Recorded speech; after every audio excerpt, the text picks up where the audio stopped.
J'apprends plus en étant dans les rues, en me mobilisant. J'apprends plus en étant activiste qu'en étant étudiante. Donc c'est pour ça que j'ai décidé de quitter l'école et d'aller militer.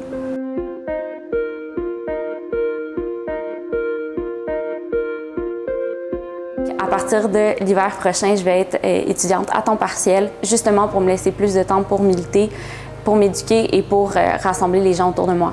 Dans mon quotidien, je m'implique de plusieurs manières, que ce soit avec mon emploi, avec un organisme en environnement, que ce soit avec le militantisme dans les rues, avec le collectif Le Temps de militer et la coalition étudiante. Avec Jacob Pirot, j'ai décidé de coécrire la lettre ouverte « Lâcher l'école » parce que le système nous a déjà lâchés.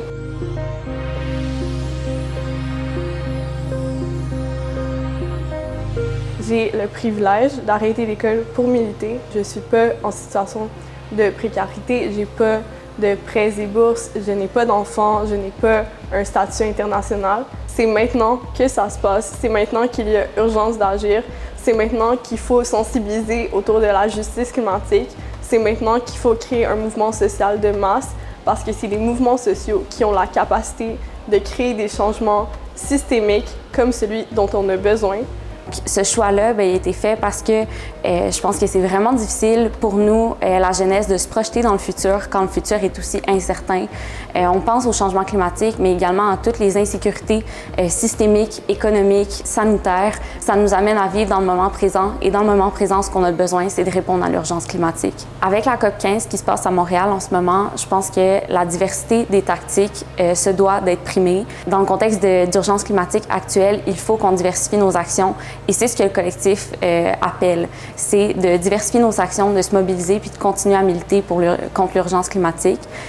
Donc c'est sûr qu'en ce moment, avec la COP15, il va y avoir des gens à l'intérieur qui vont militer pour amplifier les voix des communautés qui sont normalement étouffées, par exemple les communautés autochtones, la jeunesse, les populations locales et les savoirs scientifiques. Et c'est d'autant plus important que les gens qui militent à l'extérieur pour dénoncer le capitalisme vert, l'éco-blanchiment et le lobbyisme qui se passe à l'intérieur de ces espaces internationaux. Donc il faut continuer de se mobiliser. J'étudiais en droit, puis je me suis rendu compte que le droit n'était pas outillé pour nous aider à militer adéquatement. Je ne crois pas que présentement le système d'éducation est adéquat pour me former pour lutter contre les changements climatiques. Présentement, le cursus scolaire de mon baccalauréat ne nous apprend pas les réalités actuelles des politiques environnementales. On ne nous parle pas des intersections entre les luttes sociales, les luttes environnementales. On ne parle pas des impacts humains que ça va avoir, les changements climatiques. Par exemple, le droit à la propriété privée, elle est au centre du droit. Puis ce que ça fait, c'est que tout le droit est réfléchi en fonction de la protection des intérêts privés. Puis les intérêts privés qui viennent aussi avec la logique d'exploitation et de domination des personnes du vivant, bien, c'est celle qui est à la racine de la crise climatique. On vous invite à nous envoyer un témoignage sur vos réflexions en lien avec la question de se libérer du temps pour militer face à l'urgence climatique.